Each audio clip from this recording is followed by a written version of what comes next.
So I went out of my try hard mode. Instead of using overpowering teams, starting to use trash teams and just see how I would do. So I just made it to the playoffs. Recently I've been using Marshall. Like I said before, leaderboards, the ranking system does not rank properly, so win-loss ratio does not matter in this game whatsoever. And I feel like just doing this experiment and just see how I do with trash teams. So I get my first playoff match. Shockingly, it's not against an Alabama user. I'm facing Penn State.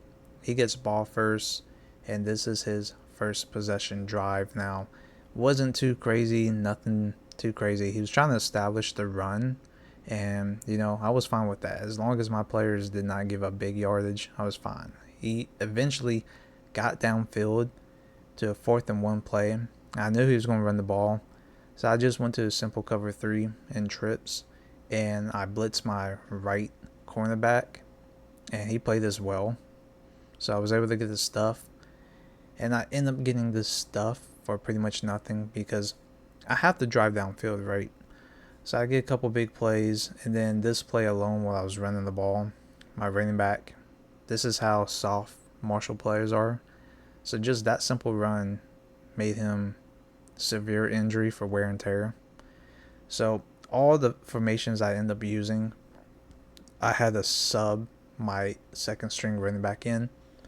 So with that being said, came down to a couple plays later, and this was just a user mistake. Like I said, I'm using the OP RPO play that I showcased to you guys, and in this case, I thought I audible the play because my opponent moves down the cornerback, and then he's going to use the free safety to shoot the gap if I'm faking the run. And the reason why I threw this is because I thought audible and reroute my receiver to do a streak, so this would have been an easy over top pass touchdown.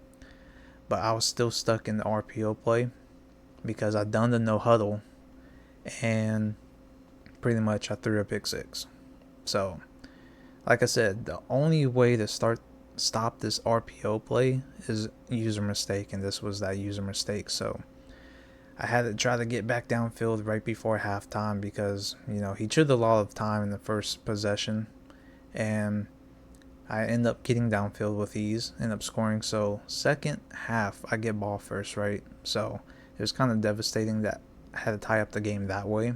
I was hoping to go in second half using this method. So basically what I done in the second half, because the way my opponent's offense was, I was gonna play to his advantage and just chew clock. So that's basically what I done. I got all the way downfield, and this was a risky throw. He lurked this play very well, but look at this. It hits me right in my chest, and then it bounces to my hands. But you guys see what the EA equalizer tries to go to my opponent's favor when he was clearly out of position. I mean, yeah, he's like neck and neck with my tight end, but it's like the ball tried to morph to his hands for an interception. Like he was trying to pick off the ball through my player. But like I said, I chewed the entire second half. All I was doing was getting 3 to 4 yard gains. I was throwing short passes and running the ball. I couldn't really do too much, and that was just the place I was trying to play. So it was 3rd and 9, and you guys see how much time he has, right? He did not call a timeout whatsoever. I guess he expected like he was going to get the ball early or get a stop. He literally could not stop me. So that's why I played the way I played. So I got downfield, just had to settle for a field goal.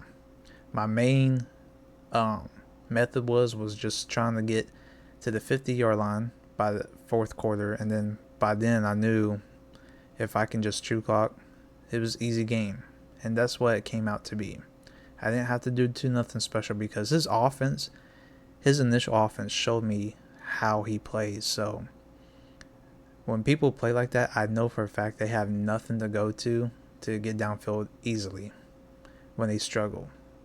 And that's how I depict the way I play, because every opponent I play, I have a scheme that goes against just how you play. And it depends how good you are, how lucky you are, and all that stuff is going to pick how I'm going to play. So I just basically played, chew clock just because how my opponent was. I knew he wasn't that great, didn't have nothing to go to deep. and I end up getting an easy win, even though I made it a little bit more difficult than it should have been. But once again, I got an easy win. That's the first match. Once again, I'm going to break down possibly the next two matches. Hopefully I can get two matches, which is the semi and then the championship game, but highly doubt it because I'm using Marshall once again. If you guys want to see certain teams for me to use, just comment down below and I'll go use them throughout the season or so and just see how I do and give you guys a full breakdown of the match. Till next time, I'll see you guys later, and I'm out. Peace.